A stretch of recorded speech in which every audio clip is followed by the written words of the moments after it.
اللہ تعالیٰ کی محبت تو ایسی ہے کہ اللہ تعالیٰ ہمارے منتظر ہیں and he is waiting for us, لیکن ہم وہ ہیں جو اس کو اہمیت نہیں دیتے. ایک بندہ ہے، اس کو اللہ کی محبت اور اللہ کی یاد سونے نہیں دیتی، جتنا مرضی تھکا ہو. میرے رب کو پسند نہیں ہے کہ مجھے تکلیف آئے. آپ کو حدیث سناتا ہوں اور میں سمجھتا ہوں یہ سبحان اللہ، یعنی یہ انتہا ہے اللہ کی محبت کی. اس سے زیادہ کیا محبت ہو سکتی ہے؟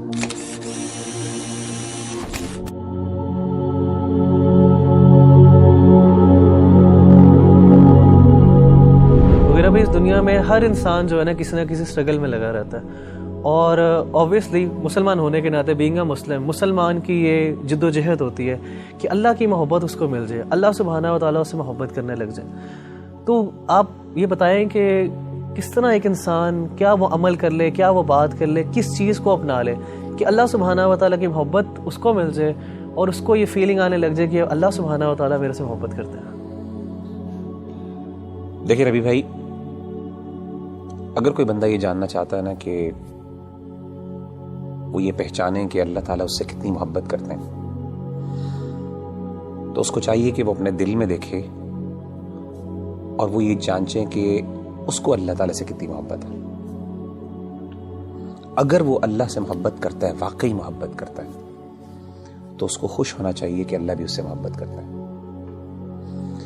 یعنی اگر وہ اللہ تعالیٰ کی آیات سنتا ہے، قرآن مجید کی آیات اس کے سامنے پڑھی جاتی ہیں اور اس کی آنکھوں سے آنسو نکل جاتے ہیں، تو اس کا مطلب ہے اس کے دل میں اللہ کے لیے محبت موجود ہے. وَإِذَا سَمِعُوا مَا أُنزِلَ إِلَى الرَّسُولِ تَرَىٰ أَعْيُنَهُمْ تَفِيضُ مِنَ الدَّمْعِ مِمَّا عَرَفُوا مِنَ الْحَقِّ. اسی طرح اگر اللہ کا ذکر اس کے سامنے کیا جاتا ہے تو اللہ کی عظمت، اللہ کی ہیبت سے اس کا دل ڈر جاتا ہے اور اس کا ایمان بڑھ جاتا ہے، اور وہ اللہ سے، یعنی اللہ کے بارے میں اس کی ایموشنز وہ بڑھ جاتی ہیں، ایموشنل فیلنگز بڑھ جاتی ہیں، اور وہ چھوٹی اور ہر بڑی چیز میں اللہ پر اعتماد اور توکل کرنے لگتا ہے. تو اس کا مطلب ہے واقعی وہ اللہ سے محبت کرتا ہے.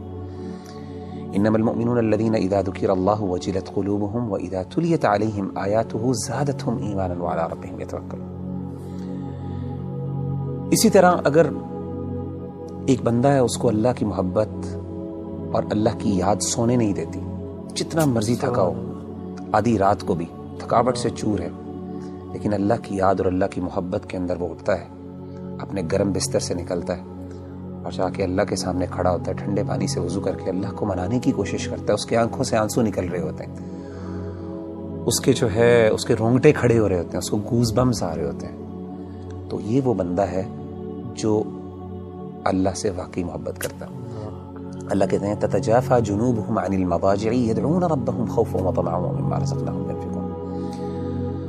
تو اصل میں سمجھتا ہوں کہ اگر ایک بندہ یہ ڈٹرمن کر لینا کہ اس کو اللہ سے کتنی محبت ہے، تو وہ یہ بات وثوق سے کہہ سکتا ہے اور اپنے آپ کو دلاسا دے سکتا ہے کہ اللہ کو اس سے زیادہ ہی محبت ہے. نبی صلی اللہ علیہ وسلم نے کیا فرمایا؟ حدیث قدسی، صحیح بخاری کی حدیث. آپ صلی اللہ علیہ وسلم نے فرمایا کہ اللہ فرماتے ہیں انا عند ظن عبدی بی وانا معه اذا ذکرنی. میں اپنے بندے کے ساتھ ویسا معاملہ کرتا ہوں جیسا وہ میرے بارے میں گمان کرتا ہے. اگر میرے بارے میں اچھا گمان کرتا ہے میں اس کے ساتھ ویسے ہی معاملہ کرتا ہوں، اگر وہ میرے بارے میں نیگیٹو ہوتا ہے تو میں اس کے ساتھ اس طریقے سے معاملہ کرتا ہوں. آپ نے کیا فرمایا؟ وانا معه اذا ذکرنی. جب وہ میرے بارے میں ذکر کرتا ہے، مجھے یاد کرتا ہے، میں اس کے ساتھ ہوتا ہوں. اذا ذکرنی فی نفسه ذکرته فی نفسی. جب وہ اپنے دل میں مجھے یاد کرتا ہے تو میں بھی اس کو اپنے نفس میں یاد کرتا ہوں. واذا ذکرنی فی ملأ ذکرته فی ملأ خیر منهم.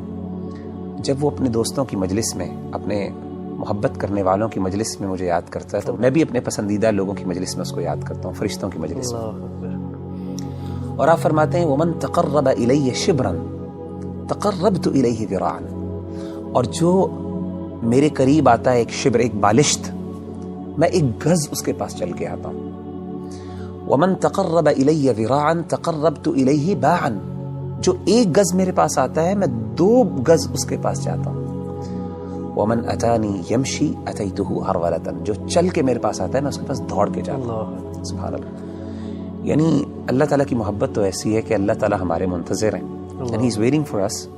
لیکن ہم وہ ہیں جو اس کو اہمیت نہیں دیتے. تو مغیرہ بھائی بلا شبہ کہ ہمارا جو عمل ہونا چاہیے کہ ہمیں اگر پتہ چل جائے اللہ ہم سے محبت کرتے ہیں تو اس میں سب سے بہترین عمل یہی ہے کہ ہم اللہ کا ذکر کریں, اللہ کو یاد کریں. تو جتنا ہم یاد کریں گے, جس طرح آپ نے ایک بھی حدیث قدسی مینشن کی ہے, اس کا مطلب ہے کہ جتنی ہمارے اندر ارج ہوگی اللہ کے پاس جانے کا, اللہ سے کمیونیکیٹ کرنے کی, اللہ کو یاد کرنے کی, تو اس طرح ہی ہمیں ہمارے اندر ایک اللہ تعالیٰ کی محبت بڑھتی جائے گی. آپ مجھے یہ بتائیں کہ نیچرلی جب انسان کو کسی سے سب سے زیادہ محبت ہو تو انسان ہم کیسے ڈٹرمن کرتے ہیں کہ اس کو اس سے محبت ہے؟ یاد, وہ ہر بات میں اس کی یاد کرتا ہے, اس کو اس کا مثال دیتا ہے, ہر بار اس کی ایگزامپل دیتا ہے. جب آپ دیکھیں ماں باپ اپنے بچوں کی جب محبت کرتے ہیں تو ہر بات میں میرا بچہ یہ کرتا ہے, میرا وہ کرتا ہے. تو وہ بندہ جو اللہ سے واقعی محبت کرتا ہے نا, وہ بار بار بہانے سے اللہ کو یاد کرتا ہے. ہر بات میں اس کا اللہ ہے, ہر چیز میں اللہ تعالیٰ موجود ہے اس کی بات میں. اچھا ایک بڑی بات ایک اور یہ بھی سمجھنا بہت ضروری ہے ربی بھائی کہ اگر انسان کو اللہ تعالیٰ سے محبت ہے اور اللہ کو بھی اس سے محبت ہے تو اس کا مطلب یہ قطعاً نہیں ہے کہ انسان پہ دنیا میں مشکلات نہیں آئیں گی. جیسے آپ نے کہا نا ہر بندہ اسٹرگل کر رہا ہے, اس کی بہت بڑی وجہ یہ ہے کہ اللہ نے ایک نظام بنایا دنیا کے اندر. مشکلات آئیں گی, چیلنجز آئیں گے, ظاہر اللہ نے اس کو جنت نہیں بنایا, اللہ نے دارالامتحان بنایا, اس کو دارالابتلاء بنایا. لیکن انسان کو یہ خوش ہونا چاہیے کہ اگر وہ واقعی اللہ سے محبت کرتا ہے نا تو اس کو یقین ہو کہ اللہ بھی مجھ سے محبت کرتا ہے, اور اس کو یہ بھی یقین ہونا چاہیے کہ میری اس تکلیف کو میرا رب پہچانتا بھی ہے, اور اس کو پتہ ہے کہ میرا بندہ جو ہے تکلیف میں, اور میرے رب کو پسند نہیں ہے کہ مجھے تکلیف آئے. آپ کو حدیث سناتا ہوں, صحیح بخاری کی ایک اور حدیث ہے, یہ بھی حدیث قدسی. اللہ کے رسول صلی اللہ علیہ وسلم, اور میں سمجھتا ہوں یہ سبحان اللہ یعنی یہ انتہا ہے اللہ کی محبت کی, اس سے زیادہ کیا محبت ہو سکتی ہے. نبی صلی اللہ علیہ وسلم نے فرمایا کہ اللہ فرماتے ہیں وَمَا تَرَدَّدْتُ عَنْ شَيْءٍ أَنَا فَاعِلُهُ تَرَدُّدِي عَنْ نَفْسِ الْمُؤْمِنِ. اللہ فرماتے ہیں جب بھی میں نے کوئی بھی کام کرنا ہوتا ہے نا, مجھے کبھی بھی اس میں کوئی ہیزیٹیشن اور کوئی تردد نہیں آتا سوائے ایک کام میں. یعنی اللہ کہہ رہے ہیں کہ جب میں نے یعنی اللہ کوئی کام کرنا چاہیے, اللہ کو ہیزیٹیشن کس بات کی, تردد کس بات کا؟ اللہ تو بے نیاز ذات ہے نا. نبی صلی اللہ علیہ وسلم فرماتے ہیں کہ اللہ فرماتے ہیں کہ مجھے صرف ایک چیز میں ہیزیٹیشن ہوتی ہے, تردد ہوتا ہے, اور وہ اپنے مومن بندے کی جان لیتے ہوئے. کیوں؟ فرمائے یکرہ الموت وانا اکرہ مساءتہ, اس کو موت ناپسند ہے اور مجھے اچھا نہیں لگتا کہ میں اس کو تکلیف دوں. اللہ اکبر. تو یعنی اللہ تو وہ ہے کہ تکلیف تو آتی ہے, لیکن اصل بات ہے کہ انسان کو جب یہ فیل ہو جائے نا کہ میرے اللہ کو پتا ہے کہ مجھے تکلیف آ رہی ہے اور اللہ کو یہ اچھا نہیں لگ رہا, تو میں کہتا ہوں اس سے بڑی بات کیا ہو سکتی ہے.